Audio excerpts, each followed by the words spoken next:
நம்மை உற்சாகப்படுத்தும்படியாக ஆண்டவர் நமக்கு தந்த ஒரு வசனம். உபாகமம் 31 அதிகாரத்தினுடைய 8வது வசனத்தை வாசிப்போம். கர்த்தர் தாமே உனக்கு முன்பாக போகிறவர், கர்த்தர் தாமே உனக்கு முன்பாக போகிறவர், அவர் உன்னோடே இருப்பார், அவர் உன்னோடே இருப்பார், அவர் உன்னை விட்டு விலகுவதும் இல்லை, அவர் உன்னை விட்டு விலகுவதும் உன்னை இல்லை, கைவிடுவதும் இல்லை, உன்னை கைவிடுவதும் இல்லை, நீ பயப்படவும் கலங்கவும் வேண்டாம் என்றார். பயப்படவும் கலங்கவும் வேண்டாம் என்றார். இந்த வசனத்தினுடைய முதல் பகுதியில கர்த்தர் தாமே உனக்கு முன்பாக போகிறவர், அவர் உன்னோடே இருப்பார். இத்தனை பேர் விசுவாசிக்கிறீங்க? அல்லேலூயா, அல்லேலூயா. நீங்க யாரும் விசுவாசிக்கலையோ? கரங்களை உயர்த்தி அல்லேலூயா சொல்லுங்க. பரீட்சை எழுத போகும்போது கர்த்தர் உனக்கு முன்பாக போகிறவர், வேலைகளுக்கு போகும்போது ஆண்டவர் உங்களுக்கு முன்பாக போகிறவர், பைக்ல போகும்போது கர்த்தர் உங்களுக்கு முன்பாக போகிறவர், பஸ்ல போகும்போது ஆண்டவர் உங்களுக்கு முன்பாக போகிறவர், பிளைட்ல போகும்போது ஆண்டவர் உங்களுக்கு முன்பாய் போகிறவர். அல்லேலூயா. வேலைக்கு போகிற வேளையில ஆண்டவர் முன்பாக போகிறவர், வியாபாரத்துக்காய் போகிற வேளையில ஆண்டவர் உங்களுக்கு முன்பாய் போகிறவர், ஊழியங்களுக்கு போகிற வேளையில கர்த்தர் உங்களுக்கு முன்பாய் போகிறவர், மனிதனுடைய வாழ்க்கையினுடைய சரித்திரத்தினுடைய முன்பாக போகும்படியாய் வல்லமையுடையவர் நம்முடைய ஆண்டவர் ஒருவர் மட்டும். அல்லேலூயா. நான் அடிக்கடி சொல்லுகிற ஒரு காரியம் மறுபடியும் சொல்லுகிறேன்.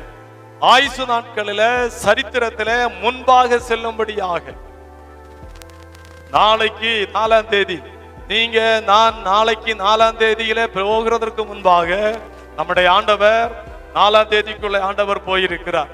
அதனாலதான் இயேசுவானவர் சொன்னார், நாளைய தினத்தை குறித்து கவலைப்படாதீங்க, நான் நாளைக்கு அங்க இருக்கிறேன். அல்லேலூயா. இன்றைக்கு ஆண்டவர் நம்முடைய நாளைய தினத்தில் அங்க இருக்கிறார். எத்தனை பேருக்கு இதை புரிந்து கொள்ளும்படியாக முடியும் என்று தெரியல. புரிஞ்சீங்கன்னா பாக்கியவான்கள். அல்லேலூயா. அடுத்த மாசத்தை குறித்து கவலைப்படாதீர்கள். ஏப்ரல் மாசத்துல கர்த்தர் நமக்கு முன்பாக போயிருக்கிறார். அவரால் மட்டும்தான் முடியும். அல்லேலூயா. வேற யாராலையும் முடியாது, எந்த மனிதர்களாலும் முடியாது. இயேசுவானவர் அதனால தான் சொன்னார், நாளை தினத்தை குறித்து கவலைப்படாதீங்க, நான் உங்களுக்கு முன்பாக போறேன். எந்த தேசத்துல போனாலும் எந்த ஊர்ல போனாலும் ஆண்டவர் உங்களுக்கு முன்பாக செல்லுகிற போகிற ஒரு தேவன். ஊழியங்களுக்கு போனாலும் ஆத்ம அறுவடைக்கு போனாலும் ஆண்டவர் உங்களுக்கு முன்பாக போகிறவர். அல்லேலூயா. இந்த வார்த்தையை மோசே என்ற தேவ மனிதன் யோசுவா என்ற ஒரு தேவ மனிதனுக்கு சொல்லுகிற ஒரு வார்த்தை. யாரு சொல்லுகிறது? மோசே. மோசே மூலமாக ஆண்டவர் பேசினார், யோசுவாவோடு பேசினார். ஒரு பொறுப்பு யோசுவாவினுடைய தலையில வருகிறது, ஒரு பெரிய ஒரு பொறுப்பு யோசுவாவினுடைய தலையில வருகிறது.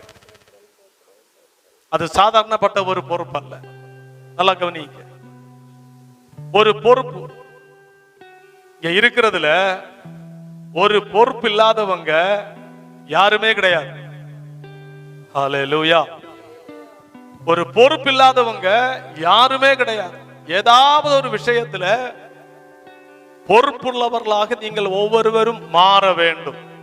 ஹல்லேலூயா.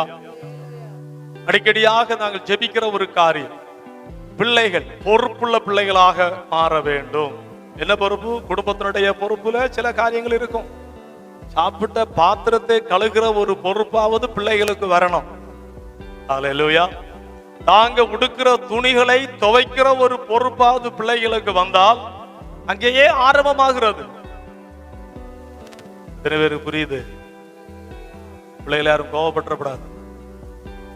நீங்க தங்கி இருக்கிற, நீங்க படுக்கிற அறையை சுத்தம் பண்ணும்படியாக ஒரு பொறுப்பு வந்தால் கர்த்தர் உங்களோடு கூட இருப்பார்.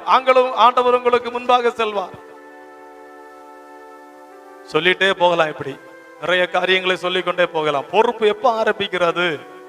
படிக்க ஆரம்பிக்கிற நாட்கள்ல பிள்ளைகள் பொறுப்பாக படிக்க ஆரம்பித்தால் பெற்றோருக்கு பிரச்சனையே இருக்காது. அவங்க பாட்டுக்கு பொறுப்பா படிச்சிருவாங்க. பெற்றோர் என்ன சொல்லுவாங்க? பிள்ளைகளை பத்தி கவலையில அவங்க படிச்சிருவாங்க. டியூஷனுக்கு போக வேண்டிய, டியூஷனுக்கு கெட்டி சுமந்து அனுப்ப வேண்டிய தேவையில்லை. பள்ளிக்கூடத்துக்கே ஒரு சுமடு சுமக்கிறோம். பள்ளிக்கூடத்துக்கு அனுப்புறதுக்கே காலையில பிள்ளைகளுக்கு கையை பிடிச்சு காலை பிடிச்சு ஷூவை போட்டு தட்டி தடவி முத்தி மோதி எப்படி எல்லாமோ பள்ளிக்கூடத்தை அனுப்புகிறோம். அதுக்கு மேல வந்த உடனே டியூஷனுக்கு அனுப்புகிறோம். இந்த பிரச்சனையே இல்லை. எப்போ? பிள்ளைகள் பொறுப்புள்ளவர்களாக மாறும்போது, ஹல்லேலூயா, ஒருத்தி பார்க்கிறாரு, என்னை பத்தி தான் சொல்றாரோ பாஸ்டர் அப்படின்னு அவ என்ன பார்க்கிறா. ஹல்லேலூயா, ஸ்தோத்திரம். இந்த பொறுப்புள்ளவர்களுக்கு சின்ன பிள்ளைகளா இருந்தாலும் சரி, வாலிபர்களா இருந்தாலும் சரி, வீட்டுல குடும்ப தலைவன், குடும்ப தலைவி, எல்லாருக்கும் நிறைய பொறுப்புகள் உண்டு. அப்படி பொறுப்பை ஒரு ஒப்படைக்கிற ஒரு வேளையில கர்த்தர் யோசுவாவுக்கு சொல்லுகிறார், கர்த்தர் தாமே உனக்கு முன்பாக போகிறவர். ஒரு வியாபாரம் செய்கிறோம், பொறுப்பில்லாம வியாபாரம் செய்தால் என்ன நடக்கும் உங்களுக்கு தெரியும். ஒரு வேலை நமக்கு கிடைக்கிறது, ஒரு உத்தியோகம் கிடைக்கிறது, அதுல நமக்கு சில பொறுப்புகள் இருக்கிறது. அதிகாரிகள் மேலிடத்துல இருப்பாங்க, அவங்க நம்மிடத்துல சில காரியங்களை சொல்லுவார்கள்.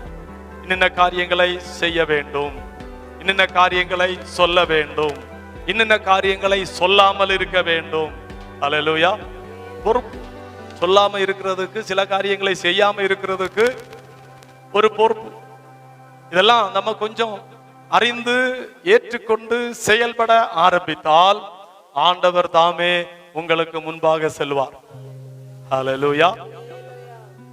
இங்கே சொல்லப்படுகிற காரியம் ஒரு சாதாரணப்பட்ட ஒரு காரியம் அல்ல. மோசே இஸ்ரவேல் ஜனங்களை எகிப்தில் இருந்து விடுவித்துக் கொண்டு வரும்படியாக தேவனால அந்த கமிஷன், ஒரு பொறுப்பு கொடுக்கப்பட்டு அடித்துக் கொண்டு வருகிறார். சுமார் 40 வருடங்கள். இப்ப மோசேக்கு 120 வயசு.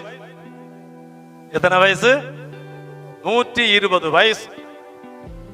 அப்பா ஆண்டவரே அப்படின்னு சொல்றீங்களோ? இருந்தா நான் நல்லா இருப்பேனே, எனக்கு நல்லா இருக்குமே அப்படி நினைக்கிறீங்களா? 1வது வசனம் 31ஆம் அதிகாரத்து 1வது வசனத்துல 2வது வசனத்துல மோசே சொல்லுகிறார், இன்று நான் 120 வயதுள்ளவன், இனி நான் போக்கும் வரத்துமாய் இருக்க கூடாது. அறிந்து கொள்ளுகிறார். மோசேயினுடைய வாழ்க்கையை குறித்து பார்க்கும்போது ரொம்ப சந்தோஷமான ஒரு காரியம் என்னன்னா, 120 வயது ஆகிறது, இனி எனக்கு போக்கும் வரத்துமாய் இருக்கும்படியாக முடியாது. அந்த ஒரு அறிவு வந்துட்டு பாத்தீங்களா?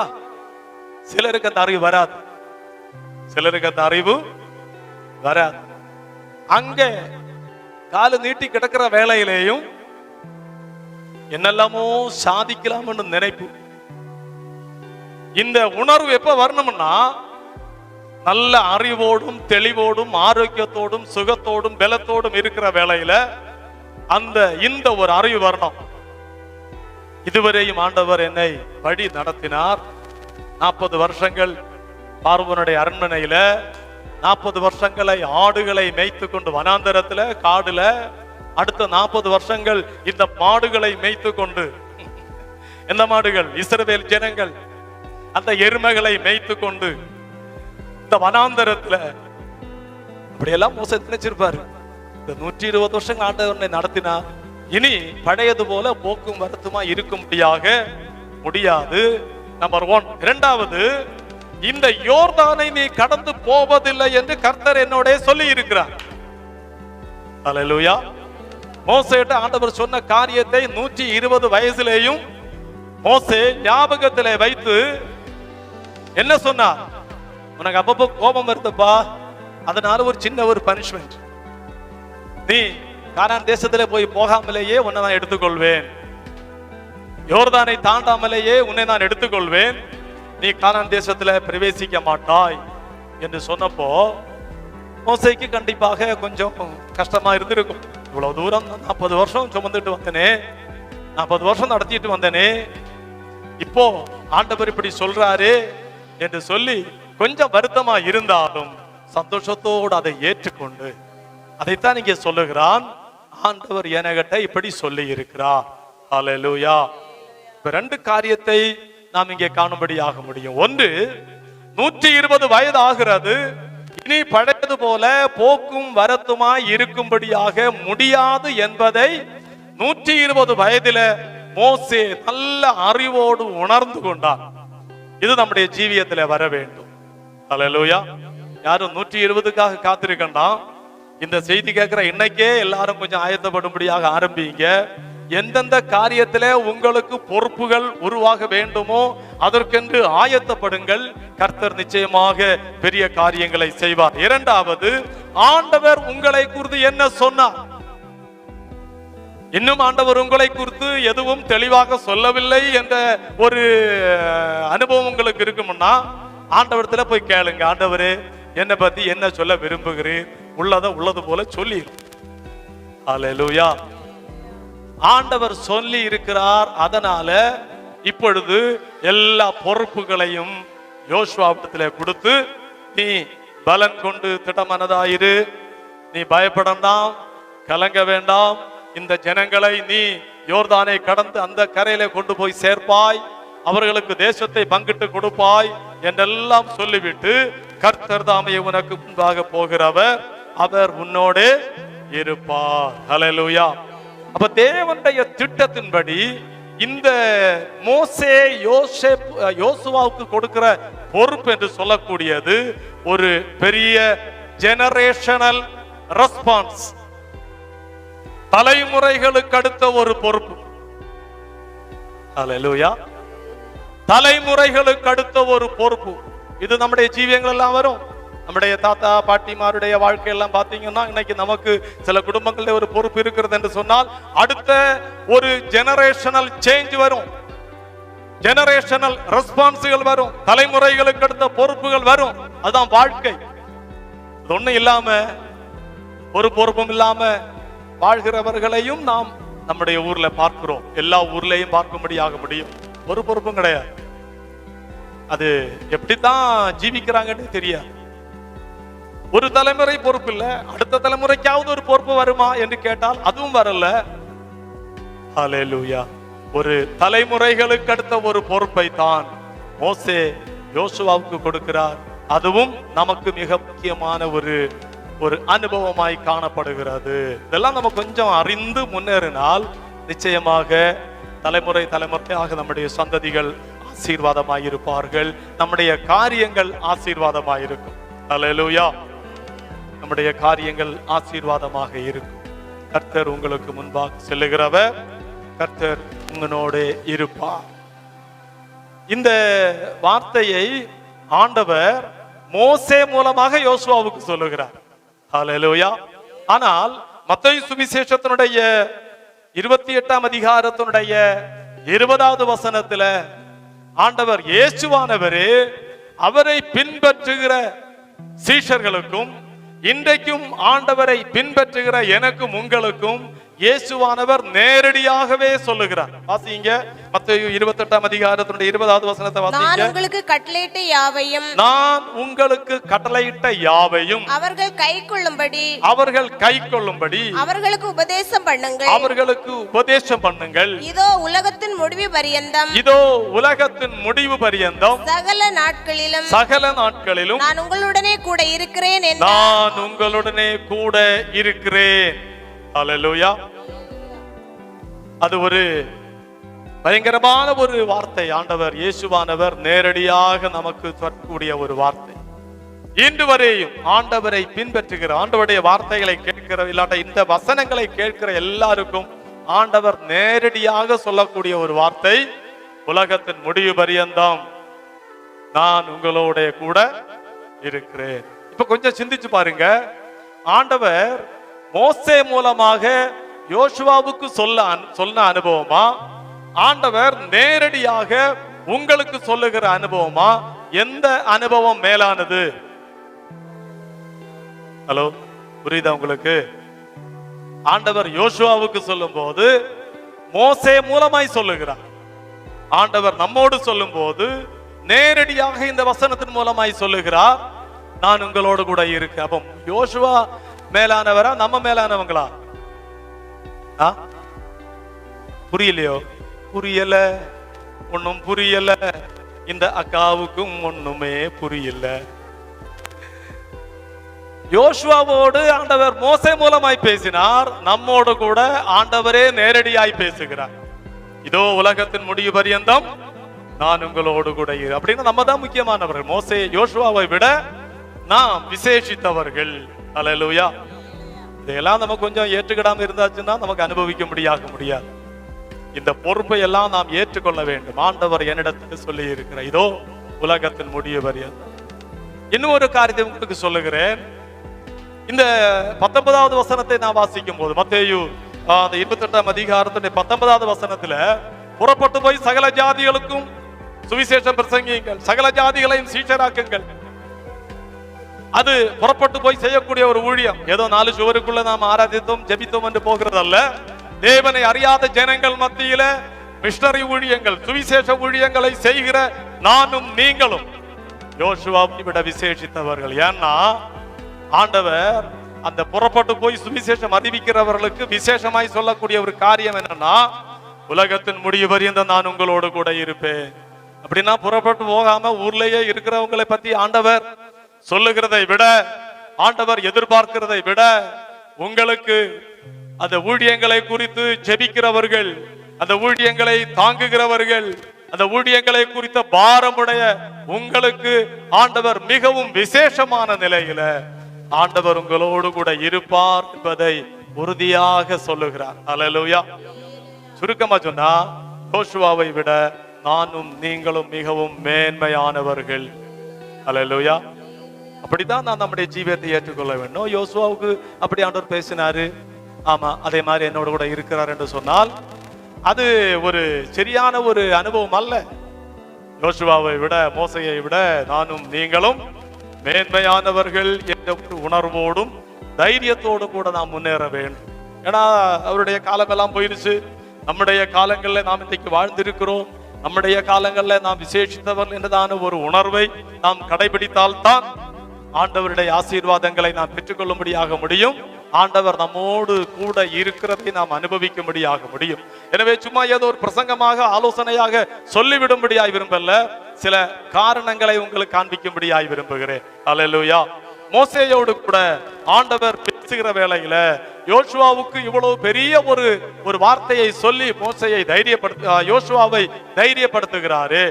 நான் இந்த வார்த்தைகளை தியானிக்கும் போது, இந்த வார்த்தைகளை வைத்து ஜெபிக்கும் போது யோசுவாவினுடைய ஜீவியத்தில் இருக்கிற 3 காரியங்களை எனக்கு விசேஷமாய் காணும்படியாக முடிகிறது. நிறைய காரியங்களை சொல்லும்படியாக முடியும், ஆனால் 3 காரியங்களை எனக்கு விசேஷமாக அறிந்து கொள்ளும்படியாக முடிந்தது. அந்த 3 காரியங்களையும் இன்றைக்கு சொல்வதற்கு நமக்கு சமயம் போதாது. ஒரே ஒரு காரியத்தை மட்டும், யோசுவாவினுடைய ஜீவியத்துல ஆண்டவர் கூடவே இருக்கிறார், முன்பாகவே சொல்லுகிறார். நம்முடைய ஜீவியத்திலேயும் ஆண்டவர் நம்மிடத்துல நேரடியே சொல்லிவிட்டார். நம்மோடு கூட ஆண்டவர் கூடவே இருக்கிறார், எப்போதும் கூட இருக்கிறார் என்ற ஒரு நம்பிக்கையை உறுதிப்படுத்தும்படியாய் சில அனுபவங்களை உங்களுக்கு காண்பிக்கும்படியாய் விரும்புகிறேன். அதுல முதலாவது அனுபவம் யாத்திராகமத்தினுடைய புத்தகம் 33ஆம் அதிகாரம்.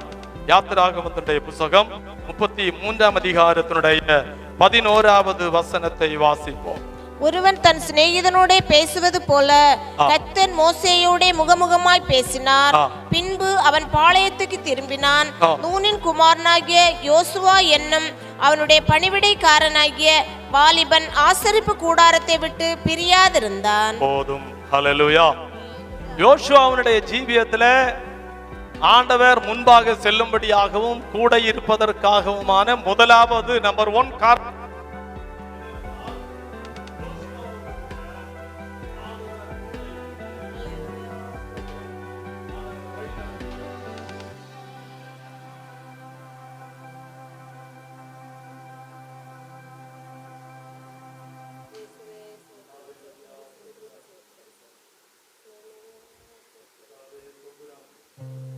கவனிச்சுட்டே இருக்கிறீங்க போல தெரியுது. உங்க கவனத்தை கொஞ்சம் டெஸ்ட் பண்றதுக்காக தான் இப்படி எல்லாம் சில காரியம் எல்லாம் சம்பவிக்குது. சரி, இன்னும் கொஞ்சம் நல்லா கவனிங்க. இப்போ மோசேயோடு கூட அந்த வாலிபன் யோசுவா கூட இருக்கிறான். மலைக்கு மேல எல்லாம் போனாரு. மலையில போயெல்லாம் இருந்து சில காரியங்கள்லாம் ஆண்டவர் சொன்ன காரியங்கள், நியாயப்பிரமாணத்தினுடைய காரியங்கள், ஆசரிப்பு கூடாரத்துக்கு அடுத்த காரியங்கள், ஆசரிப்புக்கு அடுத்த காரியங்களை எல்லாம் சொல்லிக் கொடுக்கிறார். ஆசரிப்பு கூடாரத்தை எல்லாம் மோசே தேவனுடைய ஆலோசனையின்படி எல்லாம் கிரமப்படுத்தி அந்த ஆரம்ப கட்ட ஆசரிப்பு கூடாரத்தினுடைய ஒழுங்குகளை எல்லாம் செய்து நிறைவேற்றிவிட்டு அங்கே ஜனங்கள் ஆசரிக்கும்படியாக ஆரம்பிக்கிறார்கள். மோசே எல்லாவற்றையும் முடித்து விட்டு வேலையெல்லாம் முடிச்சிட்டு மோசே தன்னுடைய பாளையத்துக்கு போய்விட்டான், தன்னுடைய கூடாரத்துக்கு போய்விட்டான். ஆரோன் பிரதான ஆசாரியன், ஆரோன் ஆசாரிய ஊழியம் செய்ய வேண்டியவர். ஆரோனும் வந்து எல்லாம் கூட காரியங்களை செய்து விட்டு போய்விட்டான். இந்த யோசுவாவோடு கூட ஒற்றைக்கு ஒற்றையாக ஒரு காலேப் உண்டு. அந்த காலேபும் ஐயா போயிட்டாரு, அவருக்கு கூடாரத்துக்கு போயிட்டாரு. அல்லேலூயா, அல்லேலூயா. மோசே யுத்தம் செய்யும் போது ஆரோனோடு கூட கையை தூக்கி பிடித்த ஒரு ஊர் உண்டு, அவரும் போயிட்டாரு கூடாரத்துக்கு. லேவியர்கள் உண்டு, ஆசரிப்பு கூடாரத்துக்கு வரவு விட்டுறவங்க, இந்த தண்ணி எடுக்கிறவங்க, பலி மிருகங்களை எல்லாம் கொல்லக்கூடியவங்க, பலி செலுத்த வேண்டியவைகளை எல்லாம் உள்ள கொண்டு வந்து விட்டு வேஸ்ட், தோல் வேஸ்ட், அது எல்லாத்தையும் கொண்டு பாளையத்தில் போய் சுட்டரிக்கக்கூடிய லேவியர்கள் எல்லாரும் போயிட்டாங்க. எல்லாரும் அவங்கவுங்களுடைய கூடாரத்துக்கு போனாங்க. யோசுவா ஆசரிப்பு கூடாரத்தை விட்டு பிரியாதிருந்தார். அல்லேலூயா. அந்த வசனத்தை வாசித்து பாருங்களேன், எவ்வளவு ஒரு அருமையான ஒரு வசனம், எவ்வளவு ஒரு ஆழமான ஒரு காரியத்தை நாம் காணும்படியாக முடிகிறது. யோசுவா என்னும் அவனுடைய பணிவிடைக்காரனாகிய வாலிபன் ஆசரிப்பு கூடாரத்தை விட்டு பிரியாதிருந்தான். எல்லாரும் போயிட்டாங்க. மோசேயும் கூடாரத்துக்கு போயிட்டாங்க, ஆரோனும் போயிட்டான், ஊரும் போயிட்டான், காலேபும் போயிட்டான், லேவியர்களும் போனாங்க, எல்லா கோத்திர தலைவர்களும் போனாங்க. நான் ஏன் இதெல்லாம் சொல்றேன் என்று சொன்னால், அடுத்து உங்களுக்கு அடுத்த வாரத்தில் சில காரியங்களை பேசும்போது இவர்களை குறித்தெல்லாம் நீங்க சற்று ஞாபகத்தில் வைத்துக் கொள்ள வேண்டும். எல்லாரும் ஆசரிப்பு கூடாரத்தை விட்டு போனாலும், எல்லாரும் அவரவர்களுடைய கூடாரத்திற்கு போனாலும், நூனின் குமாரனாகிய அவனுக்கு ஒரு தகப்பன் உண்டு. யோசுவாவுக்கு ஒரு தகப்பனும் தாயும் உண்டு, யோசுவாவுக்கு ஒரு குடும்பம் உண்டு. நூனின் குமாரனாகிய யோசுவா என்னும் பணிவிடைக்காரன். யாரு? பணிவிடைக்காரன். பாருங்களேன், கொஞ்சம் யோசிங்களேன். ஒரு பணிவிடை வேலையை செய்த ஒரு வாலிபன், ஹல்லேலூயா, நல்ல சுறுசுறுப்பான நல்ல பிராயத்துல பணிவிடை செய்யக்கூடிய ஒரு வாலிபனிடத்துல ஆண்டவர் சொல்லுகிறார், நான் உன்னோடு கூட இருப்பேன், நான் உனக்கு முன்பாக செல்வேன். இதெல்லாம் நம்ம பார்க்கும்போது யோசுவாவை தேவன் விசேஷித்த ஒரு நிலையில தெரிந்தெடுக்கிறார். காலேபிடத்துல நிறைய விசேஷங்கள் உண்டு, ஆரோனிடத்துல நிறைய விசேஷங்கள் உண்டு, மோசேயினிடத்துல நிறைய விசேஷங்கள் உண்டு. ஆனால் ஒரு ஜெனரேஷனல் சேஞ்ச் வரும்போது, ஒரு ஜெனரேஷனல் ரெஸ்பான்ஸ் வருகிற வேளையில, சில பொறுப்புகள் வருகிற வேளையில மற்ற எல்லாரையும் விட யோசுவாவுக்குள்ள சில அனுபவங்கள் வித்தியாசமாய் காணப்பட்டது. அல்லேலூயா. காரணம் என்னன்னா, அவனுக்குள்ள ஒரு பணிவிடையின் ஆவி இருக்கிறது. என்ன ஆவி? பணிவிடையின் ஆவி. பணிவோடு எல்லா வேலைகளையும் செய்யக்கூடிய ஒரு ஆவி. அவன் வாலிபன். அவனுக்கு ஒரு தகப்பனும் தாயும் வீடும் கூடும் கூடாரம் எல்லாம் இருந்தாலும் அவன் அங்கே போகல, கூடாரத்தை விட்டு பிரியாதிருந்தான். அல்லேலூயா. இதெல்லாம் நம்முடைய ஜீவியத்துல வாலிப நாட்களில வந்தால், கடைபிடிக்கப்பட்டால், நம்முடைய வயதான நாட்கள் வரும்போது நம்முடைய ஜீவியங்களில ஆண்டவர் செய்கிற மகத்துவமான காரியங்கள் மிகவும் பெருசா இருக்கும், பெருசா இருக்கும், பெருசா இருக்கும். அல்லேலூயா. அது நம்முடைய கண்களுக்கு ஆச்சரியமான காரியங்களா இருக்கும். எனக்கு இந்த பணிவிடை செய்கிற காரியங்களை குறித்த என்னுடைய அனுபவத்தை சொல்வேன் என்று சொன்னால், ஆண்டவர் அதற்கான பிரதிபலன்களை செய்கிற காரியங்களை எல்லாம் இன்றைக்கு நான் சொல்வேன் என்று சொன்னால் பல மணி நேரங்கள் பேசும்படியாக முடியும். பள்ளிக்கூடத்தில் 5ஆம் கிளாஸ் 6ஆம் கிளாஸ் 10 வயசு 11 வயசு 12 வயசுல படிக்கிற நாட்களில் அப்பா ஊழியம் செய்கிற ஊர்ல, ஊழியம் செய்த ஊர்ல ஆலயம் சாணி போட்டு மெழுகி இருக்கும், சாணி போட்டு மெழுகி இருக்கும். இந்த காலத்துல உள்ள பிள்ளைகள்ட்ட சொல்லியாச்சுன்னா, சாணியில நீங்க படுத்தீங்களா? இந்த மாடு போடுகிற சாணி நான் பக்கத்திலே போக மாட்டேன், தொடவே மாட்டேன், கண்டாலே இப்படி விலகி போவேன். அந்த லேவியன் போனது மாதிரி சாணியில படுத்திக்கலாம். பாக்குறாங்கல்ல பிள்ளைகள் பாக்குறாங்க. நாங்கெல்லாம் இப்போ எவ்வளவு நல்ல டைல்ஸ் போட்டு மார்பிள் போட்டு நல்ல சூப்பரா படுத்துருக்குறோம். நீங்க சாணியில படுத்துறீங்களா? ஆமா, இருக்கிற உங்களுக்கு எல்லாம் தெரியும் இல்ல, சாணிய போட்டு அதை கொண்டு கலக்கி அதை கொண்டு போட்டு மெழுகி. அப்ப சர்ச்சு வீடும் பல இடங்கள்ல வீடு கிடையாது, வாடகைக்கு இருந்த வீடுகள். சில இடங்கள்ல ஓடு இருக்கும், சில இடங்கள்ல சிமெண்ட் இருக்கும், சில இடங்கள்ல சாணி இருக்கும். போன மாசத்துல கர்நாடகாவுக்கு போகும்போது உப்பநாயக்கனஹள்ளி என்ற ஒரு கிராமத்துல போனோம். அந்த வீட்டுல ஒரு குடும்பம், தேவனை ஆராதிக்கிற ஒரு குடும்பம். அங்கே ஒரு சின்ன ஒரு வீட்டு கூட்டம், கெஸ்டுகள்லாம் வந்திருந்தாங்க. அந்த வீட்டுடைய செவரு பாத்தீங்கன்னா ஓலை, உள்ள ஓலை, தென்னை ஓலை இருக்கிறது. ரெண்டு பக்கத்திலேயும் மண்ணினால செளி வைத்து அப்படி பூசி இருக்கிறாங்க. மொத்தம் செவருடைய கனம் இவ்வளவுதான் இருக்கும்.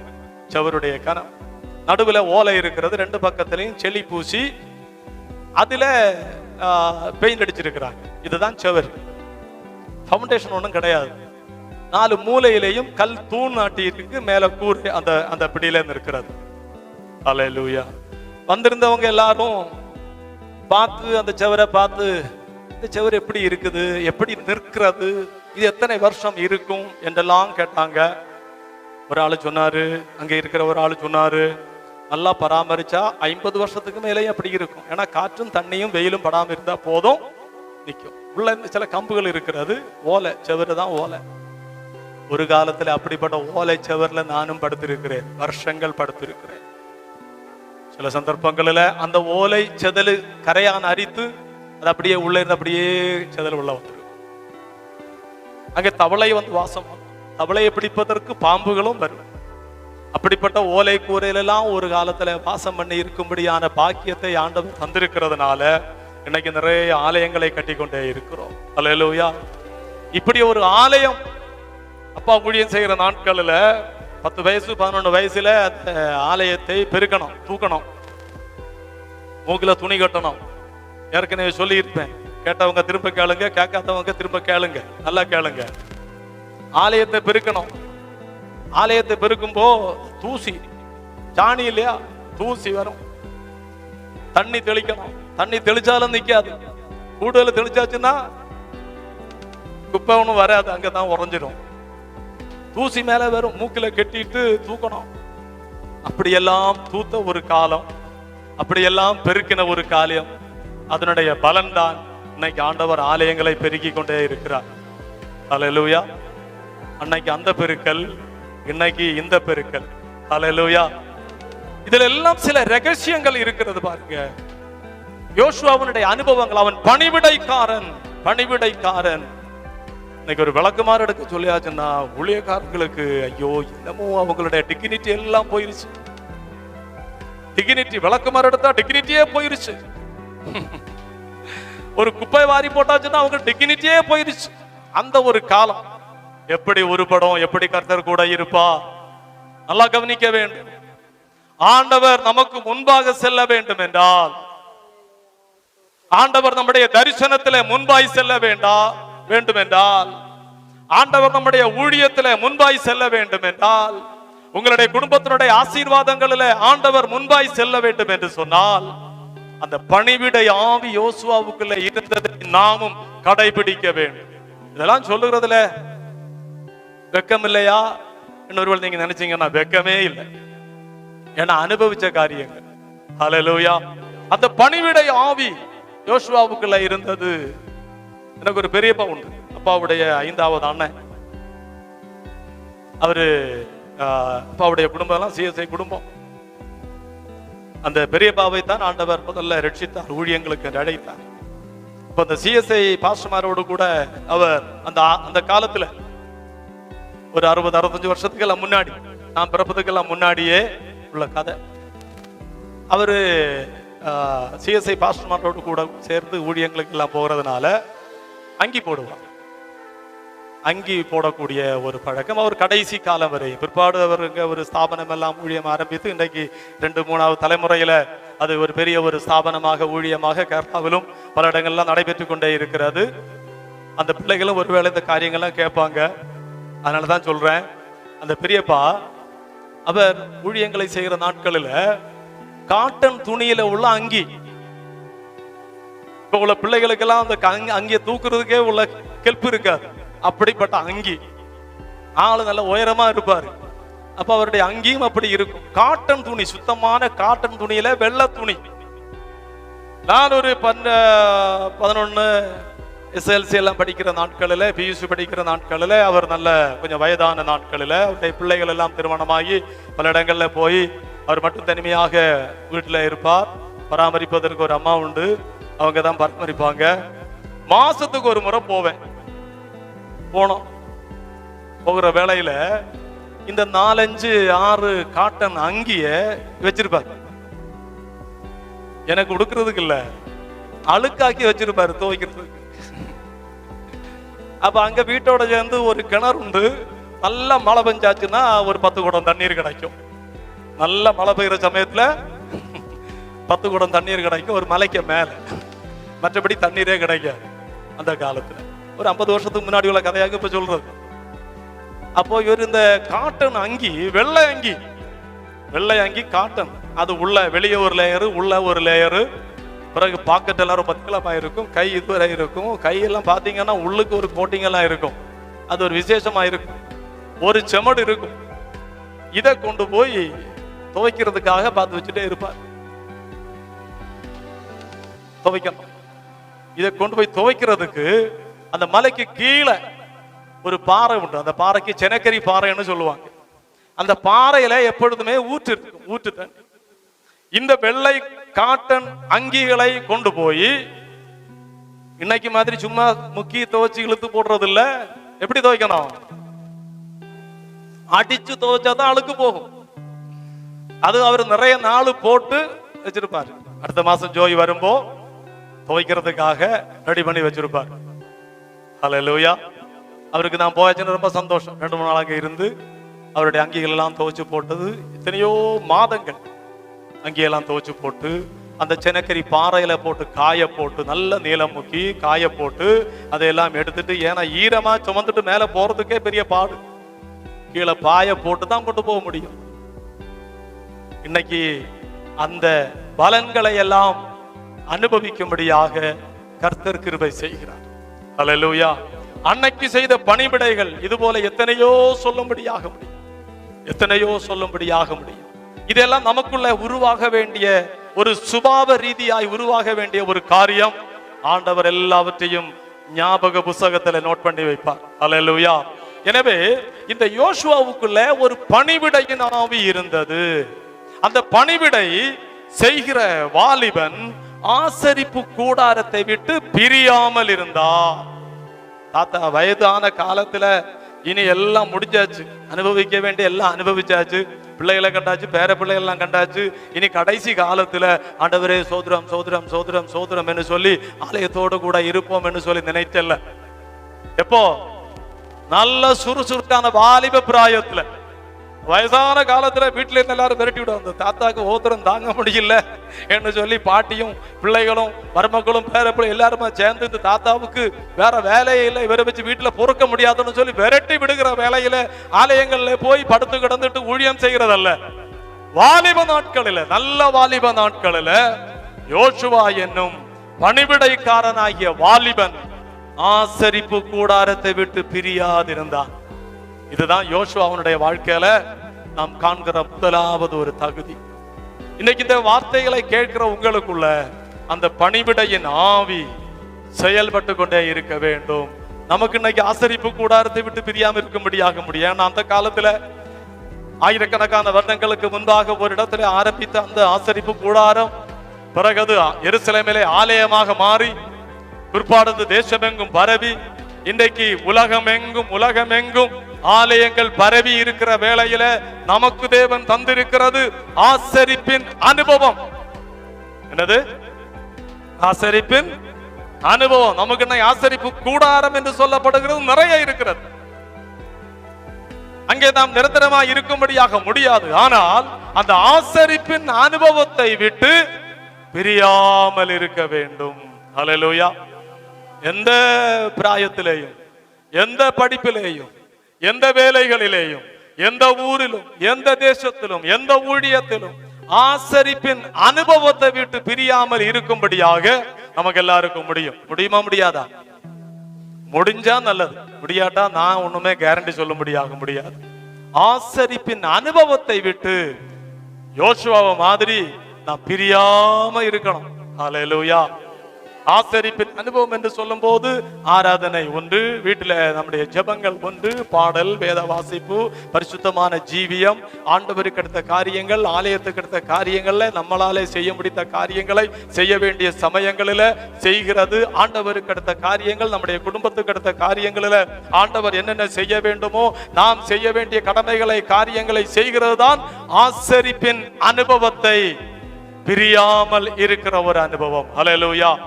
இது யோசுவாவினுடைய வாழ்க்கையில நாம் காண்கிற முதலாவது தகுதி. இரண்டாவது, மூன்றாவது தகுதிகளை எல்லாம் அடுத்த வாரத்தில் உங்களுக்கு காண்பிக்கிறேன். இப்பொழுது கண்களை மூடி செபிப்போம். ஆண்டவரே, யோசுவாவோடு கூட நீர் முன்பாக செல்வேன் என்று சொன்னீரே, யோசுவாவோடு கூடவே நீர் இருப்பேன் என்று சொன்னீரே, என்னோடும் கூட நீர் இருக்கும்படியாக என்னை தகுதிப்படுத்தும்படியான சில அனுபவங்களை நீர் வைத்திருக்கிறீர்.